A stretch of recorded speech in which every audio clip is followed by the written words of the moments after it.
gentlemen, recognize and place our flags. Pledge allegiance To the flag of the United States of America and to the republic for which it stands, one nation, under God, indivisible, with liberty and justice for all.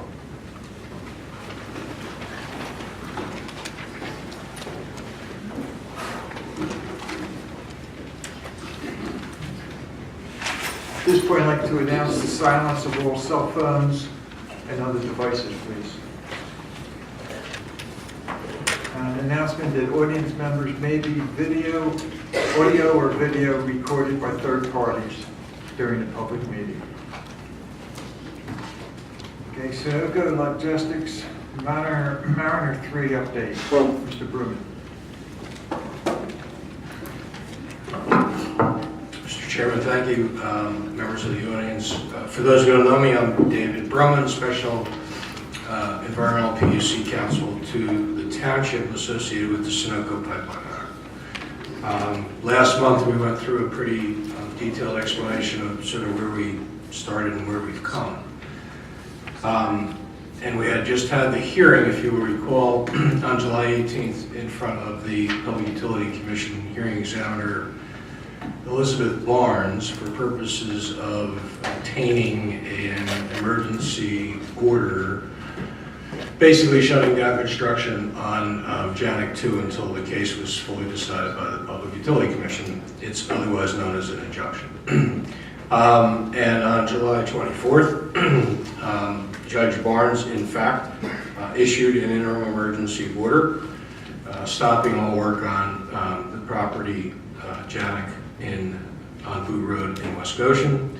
And they certified that, as they have to by law, to the Pennsylvania Commission to decide whether or not to affirm that or to reverse it. And this is all pending a final decision. She also set down a discovery schedule and she set down a trial date. So the case will actually be tried in April and discovery will start now and go till April. The Commission has 30 days to review her order, which would be on August 23rd, but they're allowed to extend that time frame. And in fact, they exercised that right, and they have indicated that they're going to take longer than 30 days to decide whether or not to uphold Judge Barnes's decision of July 24. And that could be on August 31st when they meet next, or it could be after that, and we just don't know. So that's the case we have pending in front of the Public Utilities Commission. The other case we talked about when we were here last was the Environmental Hearing Board matter, and the board asked that I basically become more active. And I'm happy to say on July the 25th, literally one day after the PUC rule, Judge Labuskis at the Environmental Hearing Board shut the job down throughout Pennsylvania.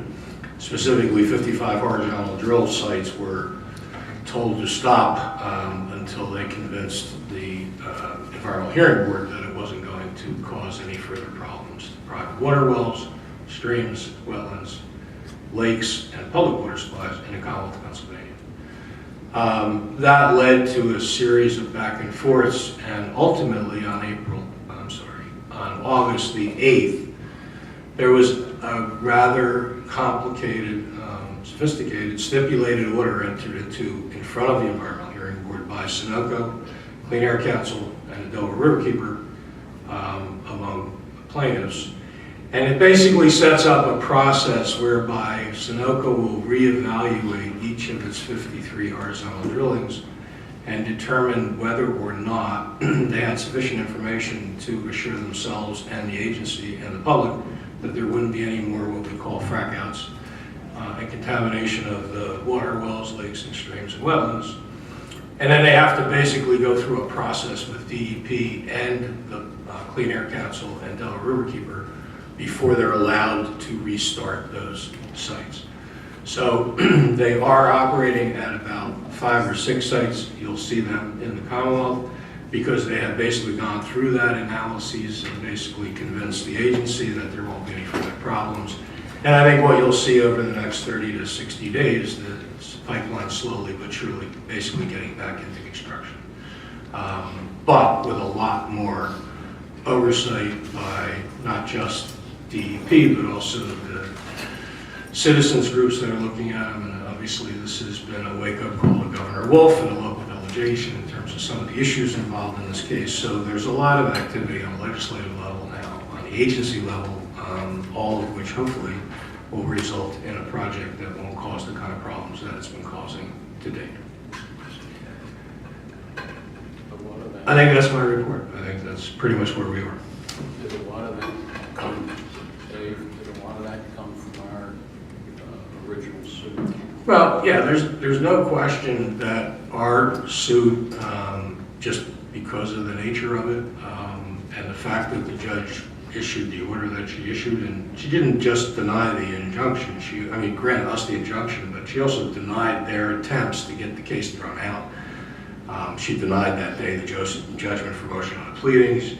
She denied Sunoco's motion to stay all discovery, but that sort of publicity, as well as what happened before the Environmental Hearing Board, all kind of coalesced at the same time. And yeah, I think it has been tremendous, you know, your involvement's been tremendous in getting the legislative delegation to basically look into this and see if not just this project can be fixed, but others to the extent they're coming down the road. So to make it clear for everybody to understand that at a minimum, August 31st will be the earliest time that the commission will make any decision upon our case. Yeah, we're still trying to clarify that with the commission. Their next meeting date is the 31st. And obviously they can't take action unless it's at a public meeting. They could, however, reschedule a special meeting with public notice and everything else, and that could be before the 31st. We're at the 16th, the 31st. I don't know that that will happen. We have a call in to find out whether anything's been noticed. We haven't seen anything, so I think it'll be the 31st, but there's an outside chance it could be before that. And there's a chance it could be after that. And the decision for a court date for us? April. April for the case on what we call the merits, meaning, you know, the final decision will be. The case that we tried in April, and Judge Barnes, who has proven to be quick with decisions, I suspect would render a decision within a month or so. That's April of 2018. Correct. Yes, that's pretty incredible. So far? Does anybody have any questions? Because our Sunoco discussion will stop when our attorney, David leaves. So why don't you come up? Oh, you're still not here? I'm still on the crutch. That's all right. Getting better? Well, we'll see what the next scan says. Why don't you stand there? Stay here? Okay. Yeah, can you see on camera? Yeah. I just had a quick question, Dave. Would the PUC commission, when they had the next public hearing, would it make a big difference if people showed up? Do you think that they would be impacted in a positive way toward us if we got people to show up for that, if it is scheduled? And like zoning hearing meetings, when you have a whole room come up, they suddenly have a different flavor. So I That's a don't know. big deal. Yeah. So I don't know if that's something we should publicize when we know if we're going to have that hearing. It's a great question. I have, like I said, I have a call on the PUC to actually ask that question because we also want to know whether we're going to be given an opportunity, you know, to make any kind of argument. So we'll be able to get back to Casey on that, and I would suggest that Casey perhaps post something on the website, and that I'll provide better clarity by Friday. That'd be great, because I think it would be benefit a lot of people to go see it and kind of voice their concerns, at least sitting in the. Sure. And- Well, certainly a public meeting, and anybody can go to a public meeting. I just want to make sure it's. Why don't we email you, Lily, since you have a lot of contact with people that were involved? I would appreciate Yes, as soon that. as we know, I'll email you, get the word out, it'll be on the website. When they canceled the Duke Environmental Hearing Board, I think they posted it Friday or something, so as soon as we have the latest information, it'll be on the website. And Casey, I wanted to thank you that somebody had raised, one of the other people in the community asked a question about the site, somebody was doing work. And Oh, yes, I called you and gave absolutely. you a quick response, Yep. and I relayed that, and they really appreciated it, so thank you again. Absolutely, my Thank you. pleasure. Sure. I think we stated before that we were very surprised during the hearing in Harrisburg that it was basically only us.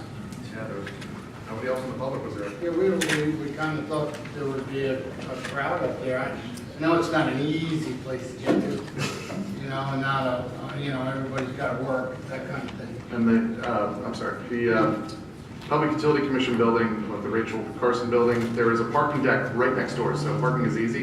You just come downstairs and right in the front door, you have to sign in, it's all secure, but it's relatively easy to park at. So yes, the public is definitely invited. Yes, Tom?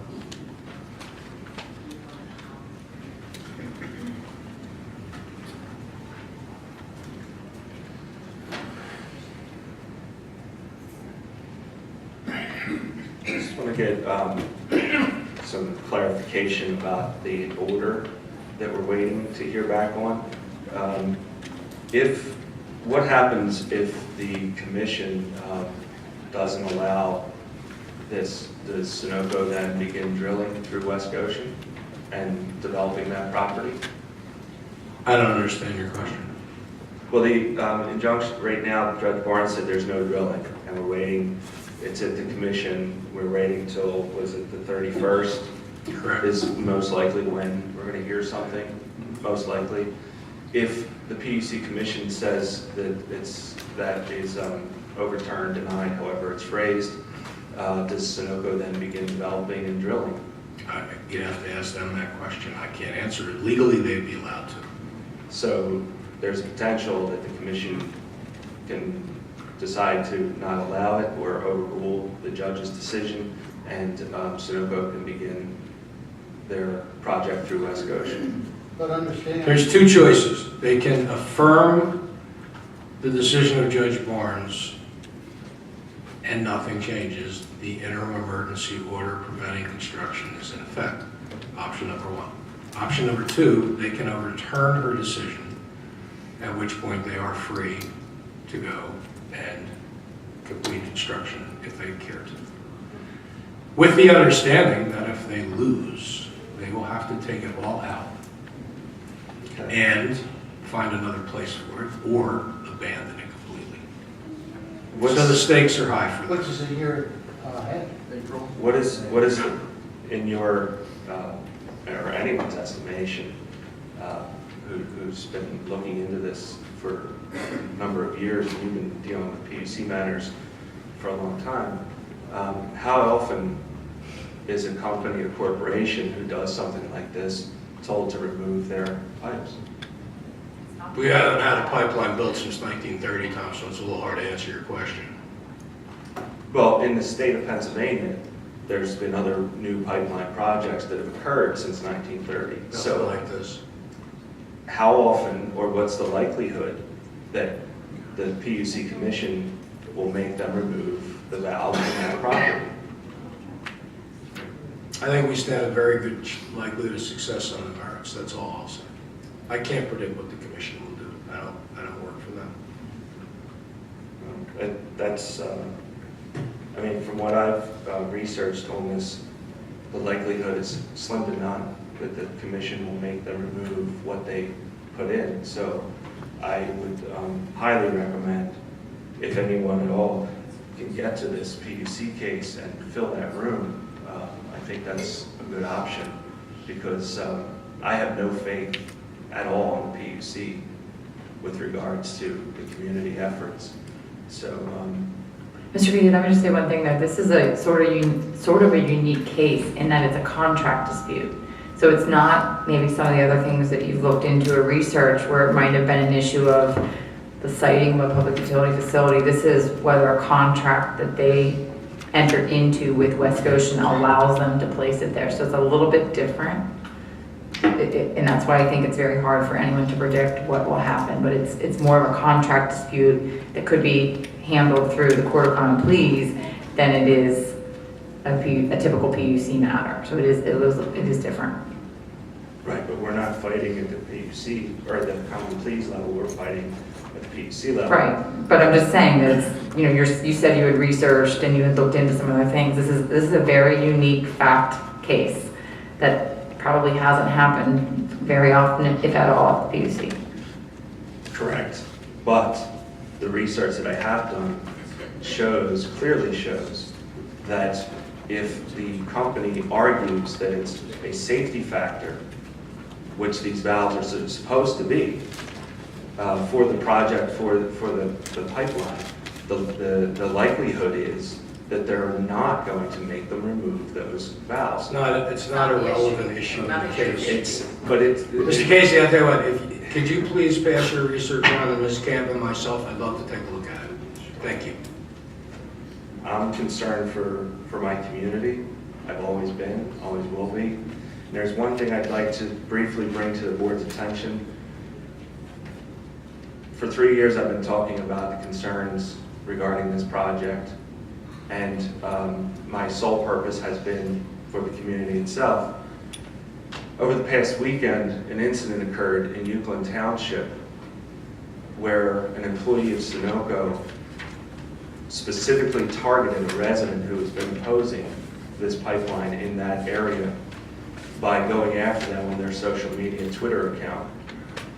And that is a grave concern of mine, has always been, always will be. And I just wanted to bring that to light here before the board so that you're aware that these things are occurring. This gentleman did target this woman specifically and went after her on her personal Twitter account. This isn't a thread that was responded to or in the midst of a conversation. He specifically targeted. Now, my understanding is that employee has been blackballed by Sunoco for this project. However, my understanding is that Otis has not fired him. They just simply moved him. So that's to date. That's what I know. But I would like to bring that to this board's attention because, again, I keep hearing about this notion of 24/7 drilling that they're going to be requesting of townships because they are way behind on this project. And we need to know that when we are sleeping in our beds at night, that the people that are outside our doors are not going to bring harm. So, thank you. Anybody else from the audience? Okay, thank you, David. Thank you. I'm sorry, hold on. Something about Sunoco? Yes. Come on.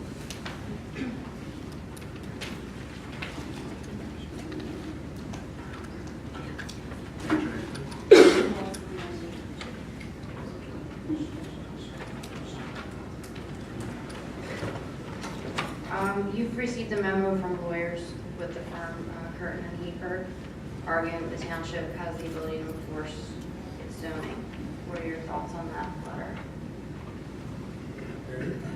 This has been a subject of every meeting, I think, for the past 6 months, but suffice it to say, we have decided not to entertain a zoning case because of the precedent that now exists at the state level, specifically the Commonwealth Court, which has held not once but now 5 times that you can't enforce your local zoning or any local laws other than erosion sedimentation control in regard to this project. Okay. So we've put, basically, to take the expression, we've put all our eggs in the PUC basket.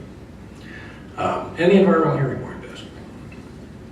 I'm hoping that you can explain something to me just because I'm kind of new into looking into this since Sure. June.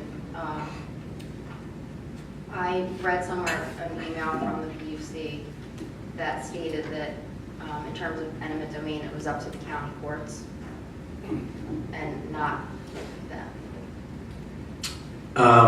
I'm not sure what you read, but if you're asking me the question, who has the right of eminent domain?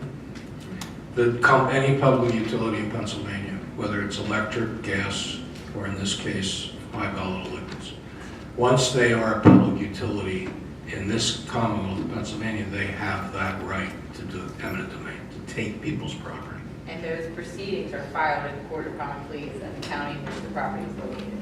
So if a company is determined to be a public utility, the way Sunoco has, which has been affirmed on appeal to Commonwealth Court, then that public utility has the right to exercise eminent domain by filing a notice of condemnation in the Court of Common Pleas in the county in which the property is located. So the actual legal process for the company to take the land happens at the county court level, not at the PUC level. So it's if somebody argues the fact. that If somebody- they don't if work, a then it's company- heard on the county level. So that's the only thing that they have to do with it. Say it again. That's the only thing that the county courts have to do with it, nothing in like The this. process and the legal paperwork for a public utility or any governmental entity for that matter to take somebody's land through eminent domain, that paperwork is called a notice of condemnation, that is filed in the Court of Common Pleas at the county level. Do you know if the PUC, is there, I guess what I'm trying to ask is there a reason that they can claim that it's definitely a public utility? Like, is there an auditing process that's done that's like? Well, let the expert do that. Weigh in on that. I mean, It's it's a- a definition, Not a question, I it's a don't- definition in the law, and there's certain things that they have to establish. And ultimately, way back when in 2014, that's why the township hired Mr. Berman to do the legal analysis and to guide the board on whether or not he believed that they met that definition and that standard under the law. And his advice to the township was that, yes, they were going to demonstrate and prove that they do meet the standard to be a public utility. And in fact, since that time, as he said, there have been 5 appellate cases where the Commonwealth Court has affirmed that, yes, in fact, they are. So I'm not arguing, I'm literally just asking. Yeah, no, we Is there- understand. I mean, is there a percentage of product that needs to be here in order for them to stay here, in order for them to be considered a public utility? Well, all we know from that case, and we actually tried that case. This board retained myself and our firm for that purpose, was to try to fight that issue. And in front of the administrative law judges, we were successful. In front of the commission, it was a resounding no, they're a public utility. In that case, in this line for Mariner 1, it was less than 5% intra-state government. In other words, 95% was being shipped overseas. Now, do you do the same thing that, I'm drawing a blank on that lawyer's name? Jordan. So you're just, do you two do the same? Yeah, Mr. Freed and I and Mr. Yeager and I have known each other for a very long time, and we communicate with each other. Would he be, helpful to be answering questions along with you, or would you guys just, literally do the same thing, so? Well, as I see it, there's a nice division of labor right now. They're handling the common police court case, and now it's up in Commonwealth Court because they got thrown out of the state court in the county court, and I hope they're successful. We're handling the PUC case and assisting in the environmental hearing board case, and a Clean Air Council has the environmental hearing board case with Delaware Riverkeeper. I think it's a nice combination of firms and legal talent. And I'm sorry I'm taking so long, I have one more question, concerned about if everything goes through and you have the 3 pipelines running. If it's Sunoco that realizes that there's a drop in pressure when the automatic valves shut, from my understanding, it's like 6.2 miles. So what I'm wondering is if Sunoco, they're the first ones to go check it out, from what I understand. And technically they have like 30 days to report a leak. Is it possible to make sure that they notify the county immediately, even before they're looking around with this kind of population, so that the area can be evacuated regardless? I think of Morgantown where they, waited 20 days to report anything. A couple of responses there, it's different things. First of all, the line is operating now. There's an 8-inch line that's been in that ground for a very long time. Right, and same. has been repurposed and is moving product and has been for quite a while. In terms of who would be the one to first recognize a problem like a drop in pressure, and the answer to that is yes, that would be Sunoco. There are approved procedures that they're supposed to go through. And we also have in our settlement agreement an obligation for them to notify Mr. Lalonde if that happens. So we have something different than any other community. But having said that, it's their responsibility, and it'll be the county emergency response responsibility. And Mr. Davis and Mr. Lalonde, as your township manager, assistant manager, are doing everything possible to coordinate the effort with both the Delaware County, Chester County emergency response, to the extent of hiring a separate consultant to prepare a plan for this township to be able to answer all those questions if anything happens. Thank you. You're welcome.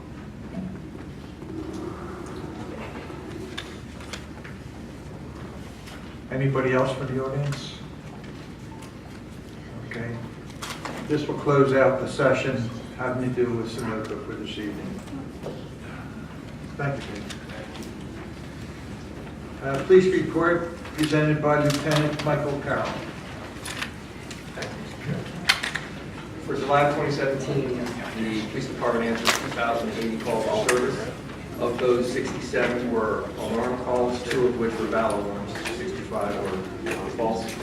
We had 15 vehicle accidents and patrol total 24,147 miles. We had some specific selective enforcement for traffic on Route 322, Phoenixville Pike, Warren Road, Nottingham Hill Drive, Box Elder Drive, Route 100 Spur, Airport Road, Ellis Lane, and Schoolhouse Lane. And officers from both the ERT team and the Honor Guard trained this month, as well as several officers went to mental health first aid training, a use of force simulator that the county just installed, and 3 officers went to the FBI National Academy. That's the report, Mr. Chairman. Good, thank you. Michael, before you sit down, we got word, I think, Sunday, of the BoS. Did you believe it? Yes, sir. I just want everybody to know that West Goshen police officer, for those who've been around here for a while, passed away. The reason why I bring up Pidgey is, if anybody knows, any employee knows, very active in the community. See him on any community days whatsoever. But there's a story about Pidgey being awarded by, I think, President Kennedy's award for bravery for removing somebody from a fire years ago. So, and we've had a rough week with losses in this township, but here's a very early, really fine West Goshen police officer that we're saying goodbye to also.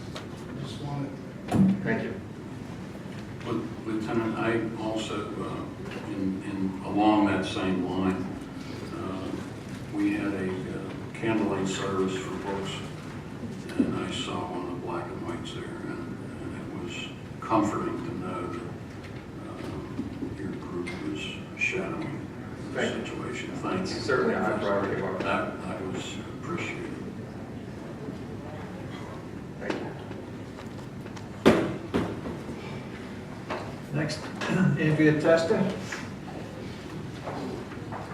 Thank you. For the month of July, there were a total of 22 inspections. 5 commercial use and occupancy, 3 fire blocking, 3 sprinkler, 2 framing, 1 fire alarm, 1 sprinkler break, 1 re-inspection, 1 walkthrough, 2 underground fire lines, 1 kitchen hood, and 2 fire lane safety. There were 5 fire calls for the month, 4 automatic fire alarms, and 1 car fire. I attended 2 meetings, 1 complaint. I gave 1 fire safety program, and there were also 2 burn complaints. The Good Fellowship Ambulance had 106 calls for the month. Westchester Fire Department had 27 calls, and Goshen Fire Department had 21 calls for the month. Thank you. Thank you. Building official, John Beswick. Good evening. For the month of July, there was a total of 100 permits. 21 building, 20 electrical, 4 fire protection, 19 HVAC, 8 plumbing, 5 roofing, 9 zoning, and 8 use and occupancies, 3 EMS, and 3 road occupancies. The estimated cost of construction was $2,381,449.67, and the permit fees were $24,825.79. Thank you. Thank you. Board of Supervisors announcement? Paul? Chris? I just wanted to point out that, I think it was since our last meeting, we had the PUC hearing, and some folks actually took time out of their day to testify, including our solicitor, Kristen Camp, Casey Lalonde, Ray Halverson, and of course, as you know, our attorney, Mr. Bruman. Personally, and I hope you all would agree, this is a really big deal, this case, and I know Mr. Bruman isn't the type to toot his horn, or the other people that I mentioned, but this is an unprecedented decision. On 3 counts that Sunoco was trying to shut us down, we won on all 3. It's a big deal. So the case is going on.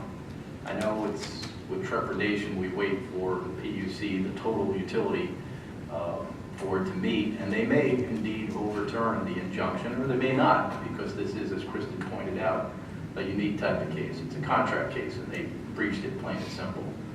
Nonetheless, the case goes on, and it goes on in front of a judge who seems to be very with it as far as the facts and understanding what we've been through.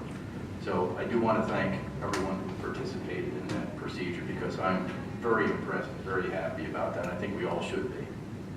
That's all. Thank you. Yeah, I had a comment to make about the culmination of our bicentennial celebrations that happened last August 6th.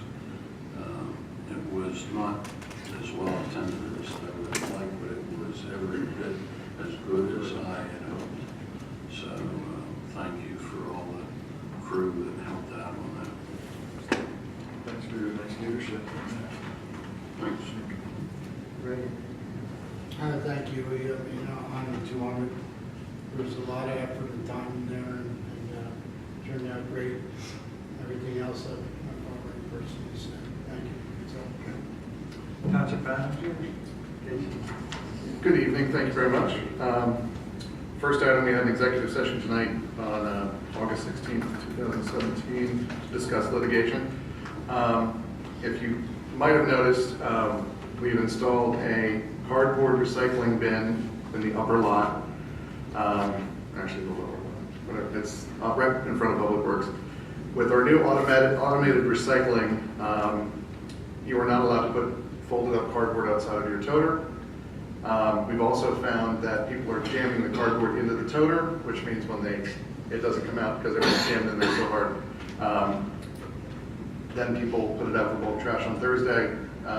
We do not want that in bulk trash, so we're going to try and experiment with the bin here. We may need another one or a bigger one, we'll see. So please don't put any cardboard outside of your toter. If you're going to put it inside the toter, cut it up into small pieces so it will empty correctly.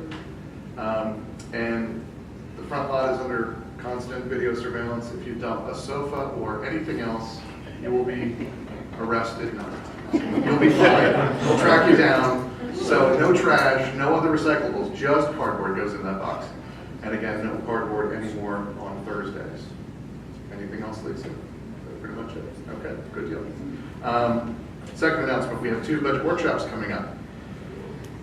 Directly preceding the October 11th normal monthly board meeting, we will begin at 6 p.m. with our first budget meeting.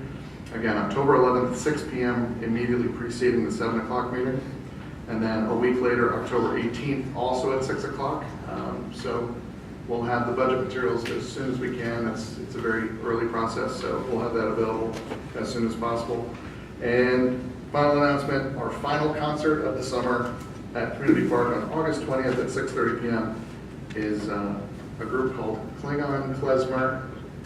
It's billed as old world music with a twist, so come on out and enjoy Klingon Klezmer. That's it, thank you very much. Thanks. Very good. Township Engineer, Rick?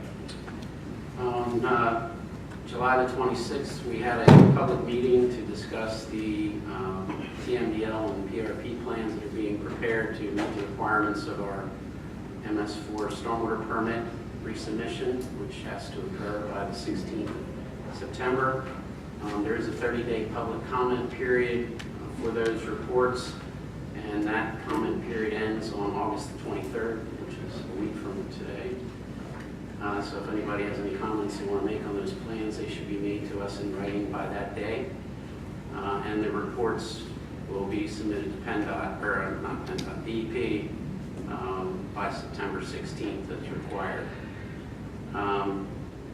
All of the information regarding those reports is posted on our website, as well as the presentation that was made the night of the meeting. And related, but not in regard to that, DEP has also distributed a homeowner's guide to stormwater EMP maintenance, and we have copies of that available if anyone would like it, and it's also on our website. Thank you. Zoning Officer, Bill Witt. Thank you, Mr. Chairman. The zoning hearing board did render a decision in favor of the applicant for 512 Susan Drive. They rendered that decision with conditions, some landscaping conditions to be, some tree shrubbery to be placed. One of the parties to the proceeding has requested previous documents on a zoning hearing that took place at that property. They could be filing an appeal against the zoning hearing board's decision. They have 30 days to do so from the time the zoning hearing board rendered their decision. We did receive a new application in. Chester County Hospital will be going back before the zoning hearing board for additional relief for signage. And this is a safety matter because they had an incident at the hospital probably 2 months ago, a month and a half ago, where someone decided to drive someone who should have been in an ambulance. They could not find an emergency room. The person almost died in the parking lot. So I met with the hospital. They put the sign, some of the emergency signage up already because we didn't want that to be an issue. And so that's the relief they're going to be seeking. It's basically, they put the signs are going on a pedestal that sits above the old electrical house. So under our ordinance, they can't exceed 20% of the wall area. So it actually meets the entire face of what they're putting up. I have no doubt in my mind under the safety that the zoning hearing board is going to grant that relief.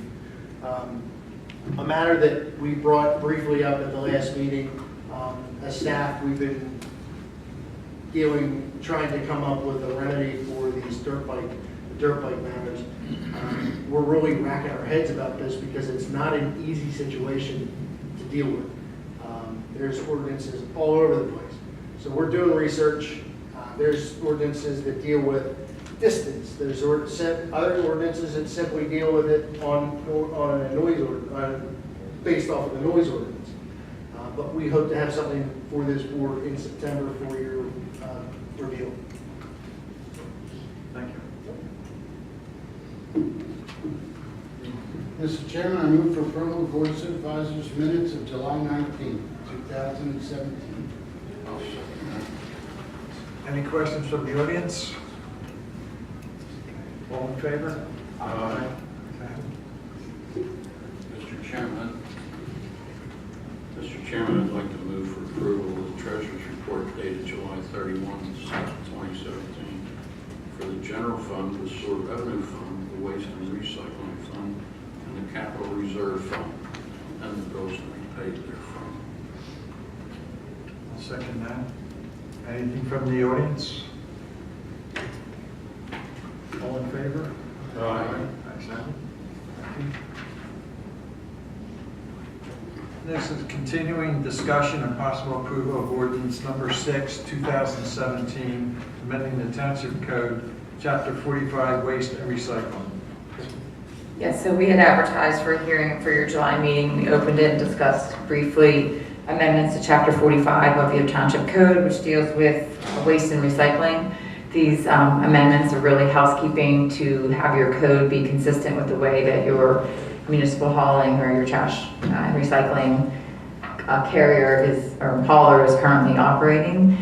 Lisa had contacted us to ask us to make some changes, and that's what's before you. The change that we made from the July hearing in this current draft is just to make it very clear that if you have the difference between a residential dwelling unit and each individual residential dwelling unit getting their own trash tote, to make sure that it's clear that you're being billed. So if you have a two-family dwelling, each dwelling unit will have a separate trash tote.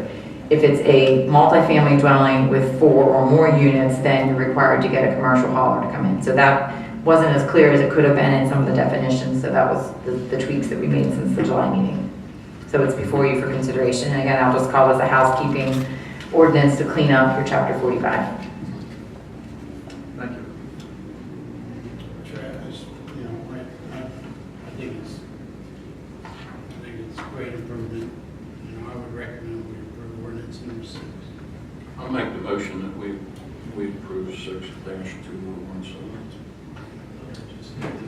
I'll second it.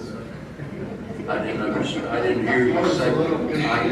I was a little confused on that too, Ray. I wasn't quite sure you said that you would approve. You said you'd approve it. Okay, good there. Anything from the audience? All in favor? Aye. Thank you, Huey. Well, thank you, Ray. Discussion and possible award of bids for sale of surplus police department vehicles. Casey? Sure. Yeah, I got it. Okay, good. Usually annually, we have turnover in the police fleet, usually, and this is the case here. We put out bids for 5 vehicles, everything from a 2005 Ford Crown Vic up to a 2012 Dodge Charger that we're using for an undercover car. We received a total of 3 bids, bids from 3 different organizations. We're recommending, for Chicago Motors Incorporated, they were the high bid. Of course, we're going high, not low in this case. They bid $2,607 for the 2012 Dodge Charger. The Police Car Store LLC was the high bid on, I'm sorry, let me go back. Police Car Store was the high bid on the 2005 Crown Vic at $900, 2006 Crown Vic at $700. Let me go back. Chicago Motors was also the high bid on the 2011 Ford Crown Vic for $1,407. We had very little luck with our normal traditional newspaper bid on the Chrysler. We had a 2006 Chrysler 300C. The high bid was $700. It's ridiculous. So police department staff put it on eBay Motors as a follow-up, and we received a bid of $4,600. Super. So I'm recommending those bids be approved tonight, and we'll arrange for payment and transfer of title in the next couple of weeks. That's what was in the flood. Right? The 2006? Blew up in the flood. Which car? No, no, no. The Chrysler. Yeah, we got that, that was a forfeiture. Yeah, that was, I know, that's a no. yeah, it's a flood car, but we used it for, a couple of years at least, so. And it's got a lot of problems, but somebody wanted it for $4,600, it would take. Yeah. Casey, Yes, sir. 2011 Ford Crown Vic, item number 4. Yes. Did you say it was Chicago Motors, or was it that, did I see Yusuf? Oh, I'm sorry, yeah, I wasn't looking correctly. Youssef Dabai, he's from Brooklyn, Bronx, he uses them as taxis. So I'm sorry, I'd correct myself. His bid for the 2011 Ford Crown Vic was $1,568. Thank you. So clarifying that. Yeah, he's got one. Yeah. So we recommend those bids be approved tonight. Make a motion for those bids to be approved. Any questions from the audience? All in favor? Aye. Ayes have it. That's pretty good. Good, that's good. This is spinning along. Yep, absolutely. Discussion and possible approval of memorandum agreement number 8 between East Goshen Township, West Goshen Township, East Goshen Sewer Authority, West Goshen Sewer Authority, for continued sanitary sewer service to East Goshen Township. Kristen? Yeah, I'll take care of this. Oh, that's true. Just close your ears. Due to the sewer bond that the sewer authority issued this summer, our agreements with our various customers, including Thornberry, Westtown, East Goshen, West Whiteland, we have agreements with all of them for service since we provide them with sanitary portions of their townships of sanitary sewer service. The authority recommended that the various agreements be updated to note the new bond. So this is the agreement between West Goshen Township, the West Goshen Sewer Authority, the East Goshen Municipal Authority, and East Goshen Township for the East Goshen Sewer Service. We are the last signatory. This has been discussed at the other 3 organizations' meetings, and we're the last signature to be had It just denotes who pays what, when they pay it, costs, capital projects, et cetera. East Goshen Municipal Authority approved on June 12th, Yep. and East Goshen Township Board of Supervisors on June 20th. Correct. I have no comment. Any comments? Any questions? Motion to approve. Okay, I'll second that. Any questions from the audience? All good? All right. Very good. And just for, okay. In coming months, we will also be seeing the agreements from Thornberry, West Town, and West Whitehall as well. Thank you very much. Continued discussion and board authorization to advertise with the intent to adopt township code amendment for trees, vegetation, bamboo, and other vegetation. So there was a discussion, I think, at the July meeting. I think a resident might have brought up, or maybe Bill had brought up an issue with vegetation within rights of way and close to the right of way. So proposed ordinance would cover two topics. One would be the second-class township code specifically authorizes a second-class township to require property owners, if vegetation, trees come on your land, carry over into the public right-of-way so that it becomes a safety issue for motorists, that the township can go back and send notice to that property owner to say, you have to remove that, cut it back. And if the property owner fails to adhere to that notice, then the township can take self-help, hire their public works crew or a separate contractor to go and take the trees down, the vegetation down, and then charge the cost of that against the property owner. There wasn't really anything in your code that carried that over from the second-class township code, and I had explained to Bill that that was something that typically townships put into their own code so that you have the right to do that. So that's one potential change. It could be added to Chapter 81 of your code, which deals with weeds, bamboo, and dangerous trees is what we would title the chapter. The second topic was a bamboo topic, and a couple of years ago, there were property owners who came to the township and petitioned the board to enact some sort of bamboo regulations. And at the time, it was really bamboo, again, encroaching into the public right-of-way and becoming an issue that it was getting dangerous on some streets. So at the time, the board enacted a regulation that prohibited bamboo within 40 feet of a public right-of-way. One of the discussions, I think, or was raised by, again, I don't remember if it was brought up at the public meeting or through the code office, that you may want to expand that prohibition to not just regulate it a certain distance from the public right-of-way, but regulate it a certain distance from private property boundaries.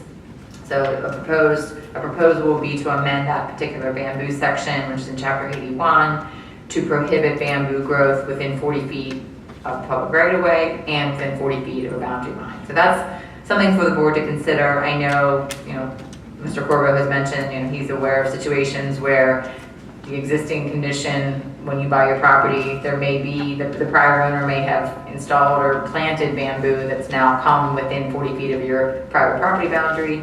And, there's pros and cons to that. So that's something for the board to consider and talk about.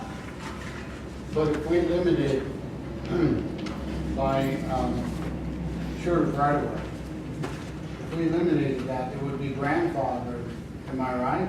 No, this is not a zoning provision, so there's no grandfathering. Grandfathering is a concept called You might as nonconformity. well fill this room. You might as well fill this room with the amount of people with the bamboo out there it's so invasive, but if you put anything in your, on the books with regards to 40 feet setback, then you're going to have, like Phil's area and Ed's back here, you're going to have conflicts all over the place. And I think that's a real problem if you add anything that can't be grandfathered. And that would be my opinion. Yeah, and I think, Mine also. yeah, and I think the issue with grandfathering it becomes very difficult. Well, So the concept of grandfathering, again, is a zoning concept, but that's not to say that you can't make, if you were to adopt an ordinance, that you could not make it prospectively apply versus retroactively apply. You have the power to do that. But the issue then will become, well, when was it planted, and when did it grow within 40 feet, and who planted it? And that becomes a factual, analysis that probably the township isn't going to have the facts to, but yet you're the body that's going to be expected to enforce the ordinance. So I think that becomes very difficult. I think that's a good point. Plus, you also get involved in what's invasive and what's not. By us with our street right-of-way regulations, that creates damage. That creates damage to the roadway, to not only our vehicles, but everybody else's, and blockage of roadways. So that's a safety issue. So that I think is where we should consider. So I would just say, have that in mind between now and our vote next month.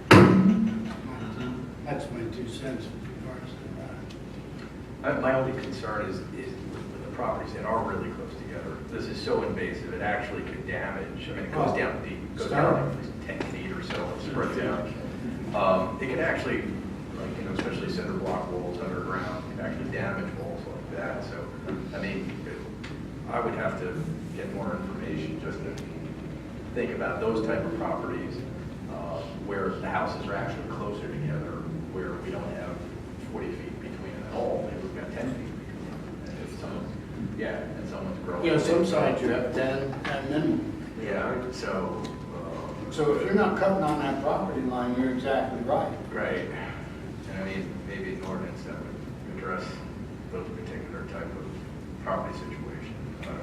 It's a can of worms no matter what, because if you look at it, just like Chris pointed out. I think that those people that have been bothered by it have at their property line, and they have every right to cut it down and keep it as level as possible. And it keeps coming up on a regular basis. Yeah, but it goes down. They say you have to build down 10 feet in order to stop it. So you can imagine if you ordinanced every property, 6,500 properties in the township, back to 40 feet, you might as well get a haul. Just curiosity, Kristen, I mean, I imagine that a person's redress for this sort of thing, in the court of law, some type of trespass, is still action. It would be. I mean, nothing would preclude a citizen from going to. That's right. court. Should trespass action. That's right. I think a lot of it goes there. Yeah. Yeah. Yeah, and I will tell you from my experience, I think most municipalities do a hands-off as far as between private property boundaries. They do regulate it because it could impact the public right of way, and obviously becomes a safety issue. But as far as between private properties, they stay out of it because it becomes very difficult the manpower to enforce, and really then getting in between two private property owners, so. We'd probably do better by avoiding any change. Or leaving it the way that it's written. Yes. Now. You need the right-of-way protection. That's already written. That's already there. I know there's a space in the 1,000 block of the side of New Street where there's bamboo growing, what would be the left side going down, going south. Well, we can give you a list here. That really, in the wintertime, the snow brings it down, it's halfway, 2/3 of the way across the road. Oh, we're cutting it. It's a mess. We're cutting it all winter. It's tearing off mowers. Yeah. It's terrible. So the right-of-ways need to be. Yeah, that's West Town Township, that's. Well, we have plenty in West Coast. I know. Trust me. Okay. Needs work. Take it under advisement, and we'll bring it back to you with September meeting. Next, discussion and possible approval of proposal by Ray Yacht and Associates for Township Comprehensive Plan Updates, consulting services in the amount of $62,820. Sure. Yeah, we put out an RFP, request for a proposal for a third-party consultant to lead the township through the update of the township comprehensive plan. There apparently is a lot of work out there because we only received 2 proposals. One from Tom Commit Associates for just under $70,000 and Ray Ott and Associates for $62,000 $820. Both consultants were highly recommended by Chester County Planning Commission, but low bid should get it here, and Rayot's a very good planning firm. So minus the $25,000 Chester County Vision Partnership Grant, the proposal will fund $37,820 of the cost with that $25,000 grant. So we're looking to get board approval tonight to move ahead. The county still has to sign off on the grant contract, and once the board approves Ott's proposal, then we can go ahead and get that finalized with the commissioners, and then get that back to you in September for approval. And then we're looking to start the project, and there was a typo in the memo, October 24th, Tuesday, at 7 p.m. The project will go for about 8 to 10 months to get it fully updated. I'd like to move for approval of Ray on motion. Second that motion. Great. Yes, Doug? Should I? Yes, please. Yes.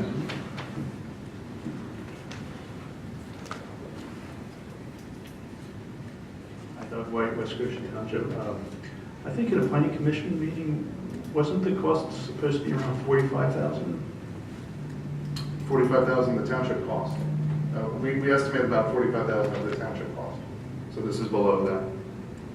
Oh, so this is, oh, okay, so the total is 62, and then that's, You take into account the grant. Yes, correct. 5,000. Correct. Yeah, the vision grant is Reduces $25,000. to our actual expense.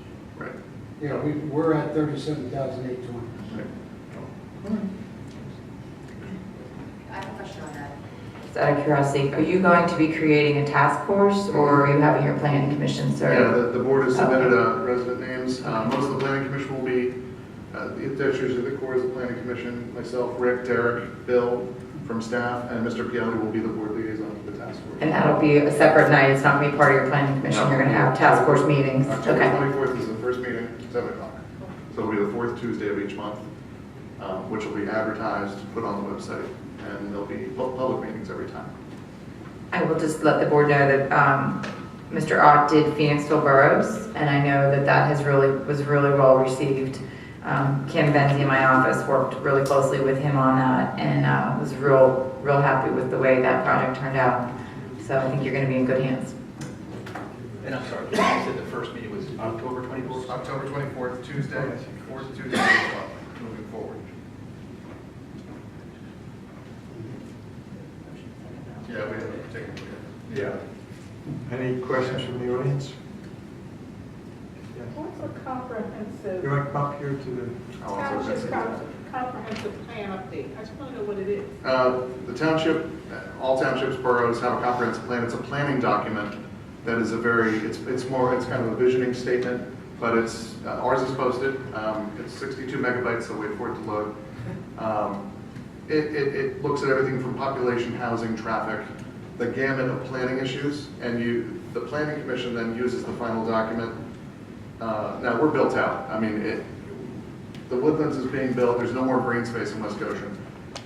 Comprehensive plans are very important for places like just slightly out west of here that have lots of green space, so you can plan for development. We're built out. We've been built out for 30 years.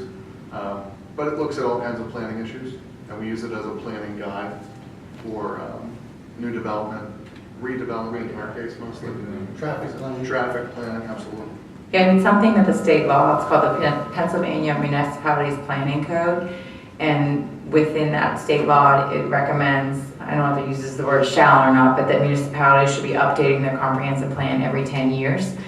It doesn't happen every 10 years because, as you see, it can be a very expensive process. So once the comprehensive plan is adopted, then the next step is to sort of look at your ordinances to see if your land use regulations, your traffic regulations are consistent with what the vision is after you've updated it. Thank you. It's sort of like a roadmap of where you want to go in the future, what we want to do. And that's why it's important to come to the meetings and have your input on that, because this directly affects how we maybe even change zoning ordinances or... And in this case, Chris, what's left? What's left. But there's always redevelopment, as you Yeah, say, exactly. and we have to have some sort of control over our future, so this is the best way to do it. Yeah. Okay, good. Any other questions? Okay, we have a first and a second. All in favor? Aye. Good, thank you. Next is a request for board to set September 13, 2017 as the date for conditional use hearing for Cell Company Enterprises for replacement cellular communications monopole at 902 Camaro Run Drive to immediately follow meeting. I move to set September 13, 2007 for the conditional use hearing for Cellco Enterprises. Second, Chris. Any questions? Okay, all in favor? Aye. And John, you're next. Thank you. Good evening, everyone. John Jarris on behalf of Western Development Company. With me this evening is Mr. Westrom, as well as Matt Hammond from Traffic Planning and Design. When we were last before you, it was at your June 14th meeting where we began a discussion of a proposed text amendment to the existing township zoning ordinance to permit an apartment use on the existing Agway property at 956 South Ward Avenue in the township. It was at that time I'm sorry for Matt Lack. Aye, thank you, Casey. Okay, only 8 o'clock. Aye, thank you. It was at that time we explained the proposed development of this tract for a Luxor lifestyle apartment complex that Western has constructed at one in Norristown, and I believe, after speaking with Jesse Kovac, we have rescheduled the trip to the Luxor Norristown complex for August 31st, Jesse, is that correct? I believe that's what we. That's what we're shooting for, so hopefully we'll work toward that end. The subject property currently consists of an Agway store and is currently zoned I2, light industrial, permitting a number of uses, including but not limited to research or test labs, production, processing, distribution facility, mini warehouses, offices, hotels, and motels. As part of that conversation to rezone for this apartment use, we understood that the proposed development of this site carries with it some challenges to traffic conditions along South Matlack Street at its intersection with Route 202. With your permission, we moved forward and conducted a traffic impact study, which was done, as I said, by Traffic Planning and Design and Matt Hammond, who's here with us this evening. And he will inform you of the results of that study, and particularly what road improvements we could propose as part of this development to address and perhaps improve current traffic conditions in this part of the township. I'm going to turn it over to Matt, and at the end of Matt's presentation, and he knows we're the last in the agenda, we have provided the full traffic study to Mr. Craig. I'm sure he's going to review that and comment. But Matt wanted to give you, the supervisors, an overview of what was studied, what the results were, and what those road improvements. At the end of Matt's presentation, I'd like to come up and request the board for permission to move forward with perhaps drafting a text amendment with your staff. But before I do that, I will turn it over to Matt. Matt. And good evening. Before I approach, pass out smaller versions of what I will be discussing.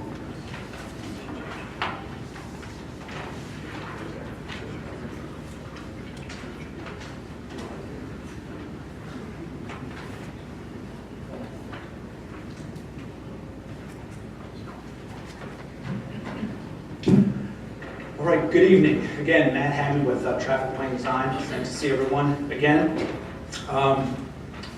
As Mr. Jarvis had mentioned, one of the main issues surrounding this property, based on my understanding, has been traffic. I think everyone can acknowledge the intersection of 202 and Matlack Street is a difficult intersection to navigate. It's heavily congested, heavily traveled. And it's the amount of improvements that are necessary to alleviate that issue are in the tens of millions of dollars. However, as part of the redevelopment of the Agway site, we looked at what things could be done to address some of the existing traffic problems and also improve upon some of the existing traffic problems. But before I get there, Mr. Jarvis did allude to the fact that the property is zoned I-2 light industrial.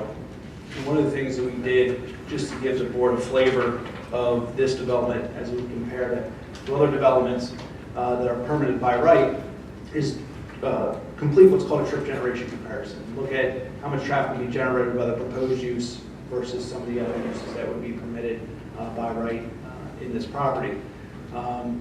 Some of the things that we focused on were office building, that's permitted by right in the property, brew pub, daycare, things of that nature. Kind of look at how the traffic would compare to those type of uses. We made certain assumptions with respect to the size of those uses that could be provided for on the site. And then we went ahead and generated the traffic. And there's in the letter that Rick is showing you, the equations, and I'll pass out a copy of this to everyone so they can have it to review. You'll see, and Rick, if you can go down to the next table down, you'll see if you just look at the traffic associated with these various uses, you'll see that the proposed apartment use during the average weekday is very comparable to what a brew pub or a restaurant, for that matter, would generate. But during the weekday AM and PM peak hours, it's not the highest generator. It's actually right in the middle as far as the amount of traffic to be generated, or actually in the AM peak hour is one of the lower traffic generators. I want to caveat one thing with respect to the traffic that's generated by the apartments, and that's the fact that when we look at traffic, when we generate traffic for certain uses, we have to utilize, we do utilize what's called the Institute of Transportation Engineers Trip Generation Manual. What that is a compilation of studies that have been done in existing uses across the country to determine the average rates for certain uses, so you can determine the amount of traffic that's generated.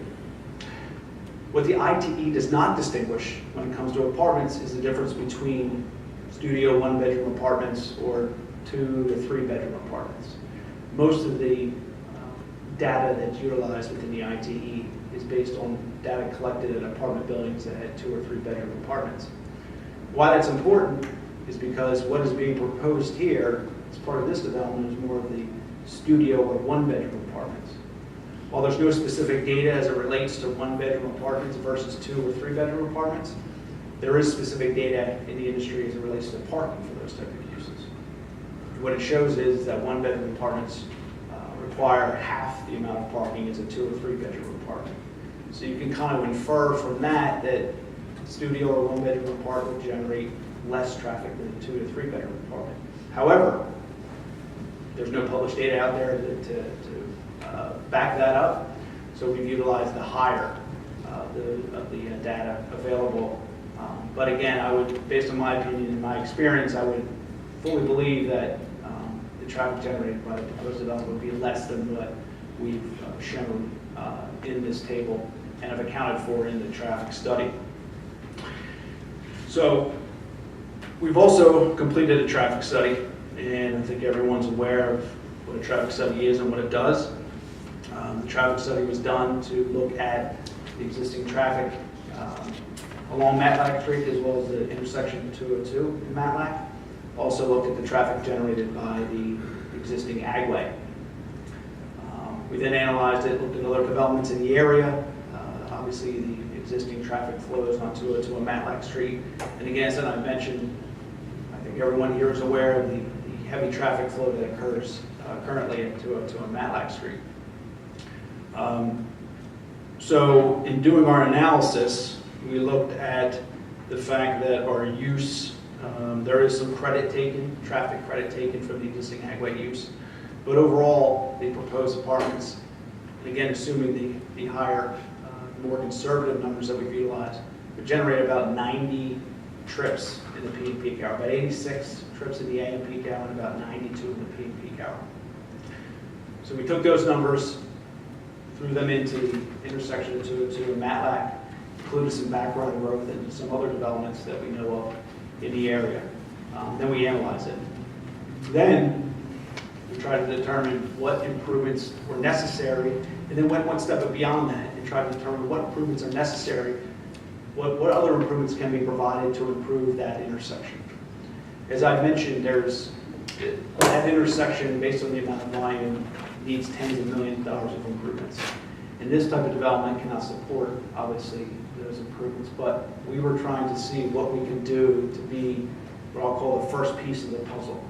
what can we do to improve our leg of Matlack Street to set the stage for future improvements to 202. PennDOT does have a project coming through on 202 at Matlack Street to provide traffic adaptive signal system, which should help. Very difficult to model, and I think the board, that was something that we provided in relation to the WAWA and CDS development at 5 points. We provided traffic adaptive signal system there. It's going to be very similar, and I would suspect, based on all the information that I see, that you will see improvement at that intersection just solely based on the traffic adaptive system. However, it's not going to solve the issues. So we did come up with a concept plan, which I handed out to everyone in the very beginning. And what this plan shows, obviously, assuming 202 is north-south, we are on the east side of 202. What it shows is proposed improvements that we could make to Matlack Street in conjunction with the development of the redevelopment of the Agway parcel. Everything in yellow is widening along Matlack Street. And the purpose of that widening is really to allow for the extension of left turn lanes and the provision of left turn lanes along Matlack Street to help get traffic off of Matlack and onto 202 and vice versa. So what it shows, going from 202 east, what it shows is currently there's a left turn lane on Matlack Street as you approach 202. What we're proposing to do is actually lengthen that so that that left turn lane, when you're coming up Matlack Street to make the left, extends from 202 all the way back to the Willowbrook Lane and Row intersection.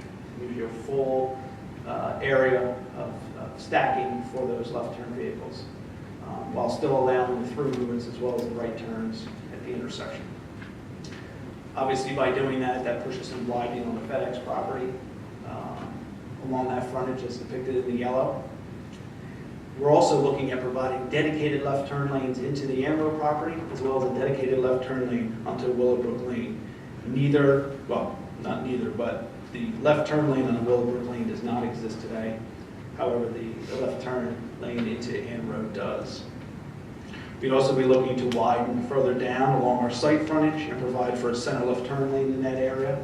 And that would be more to facilitate any left turns that would be made in and out of the facility, as well as the adjacent property, the Verizon property, just east of the existing Agway property. In addition to just those physical roadway improvements, we'd be looking at providing left turn phasing for each approach of Matlack Street. In my discussions with Mr. Craig, as well as my experience at this intersection, one of the problem legs of this intersection is the eastbound approach, or the western leg coming out of Westchester of Matlack Street. A lot of that is due to the fact that you don't have very long lanes and you have limited room to work with. But one of the things that we can do, and we are proposing to do, subject to PennDOT approval, would be provide for a left turn phase. So that will help clear out some of those lefts, not only coming out of Westchester, but also coming back out from our site, going towards the intersection. So that would be the left turn phasing at the signal. So taking all those improvements, the signal improvements that we proposed, what we found was that if we plug all those improvements into the analysis, we're actually able to improve the operation of the intersection by almost 5%. Now, 5% might not sound like a lot, but it's a pretty significant percentage when you look at this intersection and the 5,500 vehicles that travel through here at peak hour. And that 5% includes the traffic associated with this proposed development. It includes background road, that includes other developments that are known in the area. So it's not only mitigating the impact of the proposed development, but it's also mitigating the impact of other developments actually improving that intersection. That 5% that I talk about equates to about a 9-second improvement in delay at the intersection. In other words, we're able to cut the delay by 9 seconds by providing just these improvements. And as I mentioned before, these improvements are the first piece of the puzzle in terms of the overall fix at this intersection. By improving this side of Matlack Street, the obvious next step would be to improve the other side of Matlack Street on the Westchester Borough side, and then obviously Westchester Route 202 in general. So I think when you take all of this into account, you look at the other developments that could be proposed or developed on this property, they're the uses that could be developed by right, would likely probably not provide significant roadway improvements because they are by right. I think this proposal, in addition to these improvements, are much better benefit to the township than strictly redevelopment, based on some of the by right uses. And one other thing that I would like to add in addition to that is some of these by right uses, being this is light industrial, some of those by right uses carry with them truck traffic in and out. The facility that is being proposed, the apartment complex, does not carry that same level of truck traffic. You may have a moving van in here and there, but it's not tractor trailers potentially in and out every day, adding to the congestion on Matlack Street and 202. So with that, if there are any questions for me, we're more than happy to answer them. Did you say that, Rick, you have any? I just got it this afternoon. And I would certainly want to, obviously not move it forward until the inspectors look at it, take it under consideration. We understand the by right uses that can go in there and the importance of looking at the best solution. I think we have dollarized the question. Yeah, could you explain a little more how you coordinate this planning that you did on Matlock Street with what the overall PennDOT improvements for that whole corridor are? Well, so the only improvements that are really planned at this point for that corridor is essentially the traffic adaptive system. And that's not... They're not going to proceed with the widening? Now, that widening's $330 million. They have no money for that. They're just going to install adaptive signals. That's the last phase. Yeah. Yeah, so that last phase, obviously, there were plans 10 years ago that showed widening going all the way down through to the Delaware line. Yeah. They showed Route 1 as a flyover, 202, 926 as a flyover. And as Casey had mentioned, it was it turned out to be a pie in the sky idea at $130 million. So they went back to the drawing board to kind of try to value engineer it. And then that's when there was no money for anything, for any project. So they really haven't progressed that section of 202 any further at this point. I know that Representative Committa, I believe, has had a recent public forum or open house to discuss the possibility of I remember hearing something to that effect. Yeah, to kind of revitalize that project, but it's going to take a lot of effort. And quite frankly, by the time PennDOT says yes, we can spend 50, 80, 100, $130 million on this, to the time that it's actually in place, is probably at a minimum 10 years from now. 10, at least. Yeah, I would guess. But so that, in this case, you mentioned they're going forward with the traffic adaptive system, which studies have shown that on corridors like this, you can see a 15 to almost 30% increase in efficiency at these intersections. And the increase in efficiency, what I mean by that is a decrease in delay. Thanks. You're welcome. I have a quick question. Your table 2, if I remember correctly, it's a weekday trip generator. Or did you do any studies for weekend? Or I'm imagining like a daycare, or if we had a lab research company, there would be a lot less traffic on the weekends from those type of uses. Correct. We did not. And one of the reasons for that is that just like a daycare facility or an office building may not experience much, if any, traffic on the weekend, there's significantly less traffic at that intersection as well. So what we want to try to do is look at worst case scenario. AM peak hour seems to be the worst case scenario out there when the intersection experiences about 5,500 trips or vehicles traveling through it in 1 hour. So while there's still a good amount of traffic at that intersection, it's significantly less than would exist during a typical weekday. Sure, understood. But some of the residents that live around there, they live around there 7 days a week. So would be nice to know just to Sure, and that's something we can look at. I mean, a brew pub obviously is probably going to be a higher generator on a weekend, than it would be on a typical weekday, obviously. Mr. Halverson, Judge, based on your comment, you'd like the opportunity to have Mr. Craig review the traffic study. Might be. Give some comments to the board. With that being the case, could we make the request to be voted on next month's agenda and come back and continue the discussion? No, I think that's too soon, I'd rather wait. Okay. I agree with Mr. Allen. Thank you. Be careful. Proceed with this. I guess it depends on how long it'll take Rick. What else? And we haven't even looked at this facility yet. That's fine. So we will wait to hear from you then with respect to, 8/31 is that trip, August 31. I believe August 31st was the date we targeted. Mr. Yes. Collins says yes. We have the PUC. Well, Kristen and I will be attending that, so. On 8/31. So If it you'll happens. get a report back to us at that point. We'll know from David, hopefully in the next day or two, if that's confirmed, and then we can, Yeah, we if can- there's somebody from the board that wanted to participate in that, maybe we schedule the PUC hearing potentially on the 31st. So if somebody on the board wanted to go, that we can have the work the date a little better. We'll try and work around that, but we look forward to coordinating that trip with you. Yes, ma'am. I did supply the traffic study and short generation comparison as well as the concept plan I handed out to Rick electronically. I read your paper copies and I wanted copies. I'm Do you have an extra one? Absolutely. Yeah.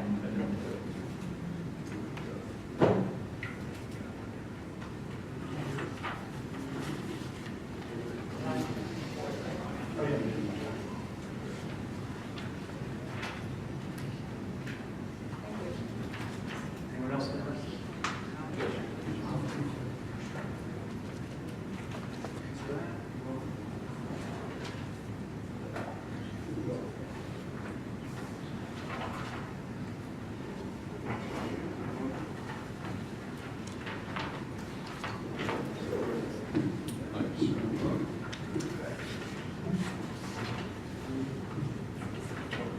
So we thank you for your time and we look forward to continuing the discussion.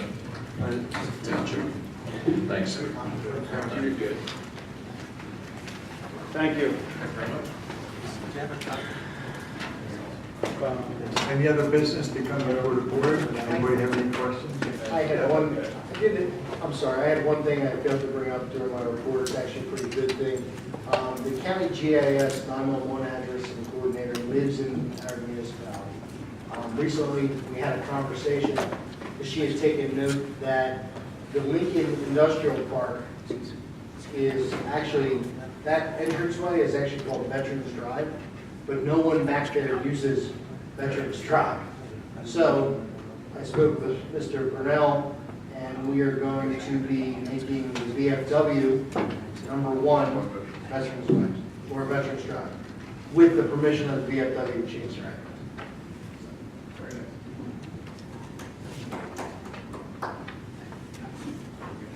Yes. Yes.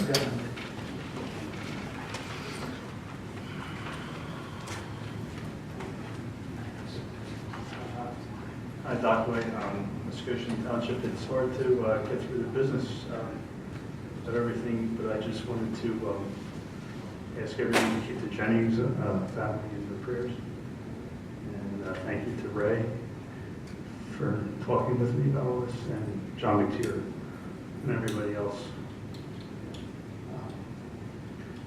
And also, it's just a couple days after August 13th, so just let's remember about storefront safety. And thank you for the police department for all their efforts keeping us safe. Thanks. Thank you, Don. Anybody else? I'll second that. All in favor? Aye. Hey, Chris.